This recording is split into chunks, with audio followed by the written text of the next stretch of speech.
Bonjour, bienvenue ce matin. L'évangile que nous allons lire aujourd'hui, que nous allons méditer, nous vient du livre de Saint Jean.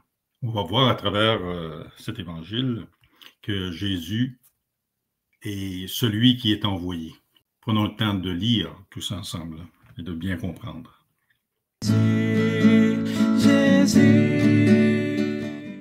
En ce temps-là, Jésus disait aux Juifs: si c'est moi qui me rends témoignage, mon témoignage n'est pas vrai. C'est un autre qui me rend témoignage, et je sais que le témoignage qu'il me rend est vrai. Vous avez envoyé une délégation auprès de Jean le Baptiste, et il a rendu témoignage de la vérité. Moi, ce n'est pas d'un homme que je reçois le témoignage, mais je parle ainsi pour que vous soyez sauvés. Jean était la lampe qui brûle et qui brille. Et vous avez voulu vous réjouir un moment à sa lumière.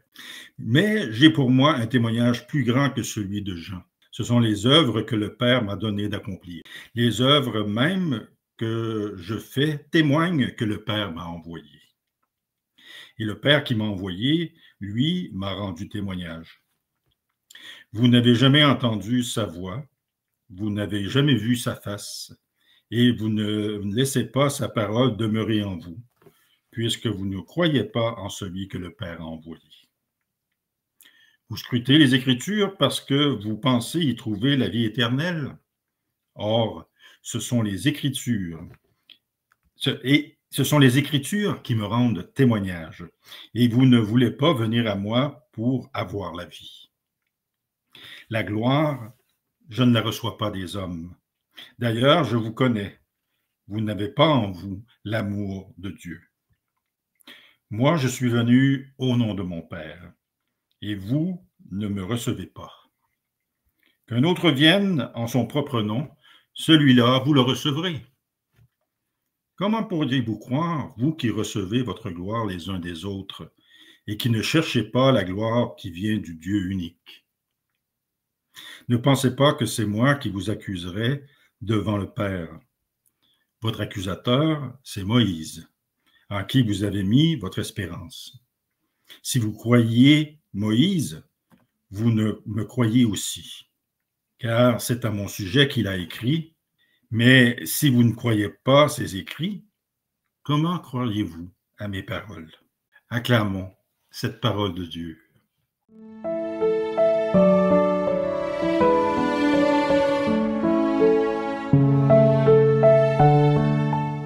Les textes de Jean, ce ne sont pas des textes qui sont nécessairement faciles, parce que Jean parle beaucoup avec des images, parle beaucoup avec des interrogations, des interlocutions.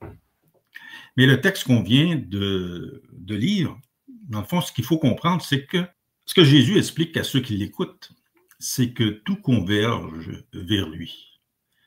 Que tout l'Ancien Testament, tous les enseignements des prophètes, les enseignements de Moïse, le père du judaïsme, Moïse lui-même annonçait la venue de Jésus. Tout converge vers Jésus, qui est le Messie, qui est le Christ, qui est pour nous, chrétiens, le cœur de notre foi. Tout l'Ancien Testament, l'Ancienne Alliance, nous prépare à ce que Jésus sera Christ pour l'humanité entière.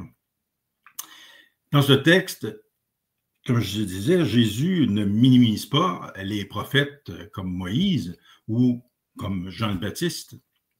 Il ne les minimise pas, il ne dit pas qu'ils n'ont pas d'importance, mais il les présente plutôt comme des guides qui mènent à la véritable lumière et au véritable salut qu'il est, lui, Jésus, comme Fils de Dieu.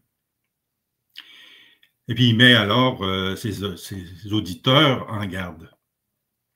Il leur dit, moi je suis venu au nom de mon Père et vous ne me recevez pas. Qu'un autre vienne en son propre nom et celui-là vous le recevrez. Donc, dans le fond, ce que ça nous dit, et ce qu'il faut bien comprendre de ce texte, à mon avis, puis mon avis bien humble, c'est que comme chrétien, on se doit de se concentrer notre amour sur le Christ. Un chrétien, une chrétienne, ça concentre ses actions sur le Christ. Un chrétien, ça donne sa vie pour le Christ qui est présent en l'autre et en chacun de nous. C'est l'enseignement fondamental du texte d'aujourd'hui.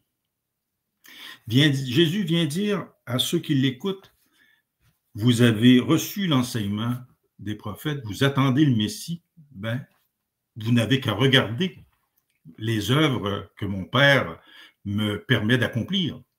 Et le peuple qui le voit agir, c'est les gens qui voient agir Jésus, ben, eux ont reçu l'enseignement et savent ce que fera le Messie.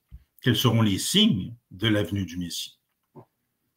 Alors, il leur a dit, ben, dans le fond, ce qui plaît à Dieu, c'est de reconnaître les fruits de sa présence au milieu de vous.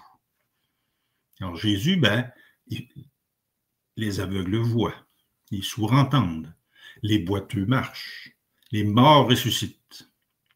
Tout ça, c'est des signes que Jésus n'a pas besoin d'être annoncé par quelqu'un d'autre. On n'a qu'à regarder ce qu'il fait pour les plus humbles, ce qu'il fait pour les plus vulnérables de la société qui l'entoure, et le peuple aurait immédiatement reconnu en lui le Messie. Bon, on connaît l'histoire, on sait que ça ne se passera pas de cette façon-là, mais pour nous, chrétiens, aujourd'hui, il faut reconnaître que Jésus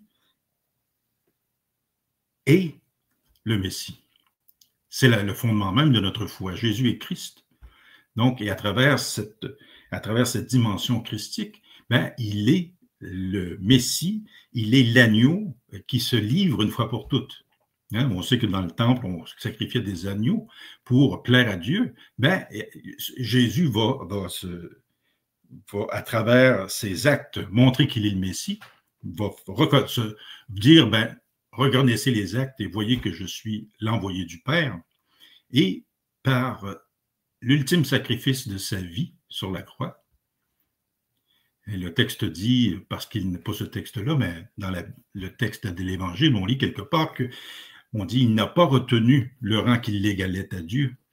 Donc, il n'a pas retenu le rang qui l'égalait à Dieu. Il a vraiment vécu à plein sa vie humaine et il est mort sur la croix. Il a pris sur lui toute l'humanité pour la faire sortir de la mort, pour la conduire à la vie. Comme il a rendu la vie à tous ceux à laquelle il pouvait la rendre, en guérissant, en soignant, en pardonnant, ben, la mort de Jésus et sa résurrection nous fait passer dans une dimension nouvelle avec lui, dans une dimension où nous sommes nous aussi porteurs de la bonne nouvelle et où nous avons l'obligation, où nous avons, dans le fond,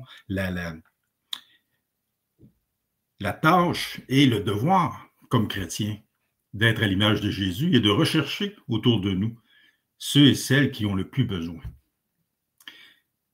Le travail que nous avons comme chrétiens, chrétiennes, aujourd'hui, même si on se dit, nos églises sont vides, et ci et ça, le travail que nous avons à faire, la mission que nous avons à remplir, c'est de dire et de faire comprendre à ceux qui sont autour de nous qu'ils sont aimés de Dieu, qu'à travers leur vie, Dieu est présent. C'est la tâche première que nous avons à faire. Et que, au ressenti de cet amour, ben, la présence de Dieu se manifeste pour eux aussi. Alors, c'est sur ces quelques paroles dont j'ai été inspiré à la lecture de ce texte.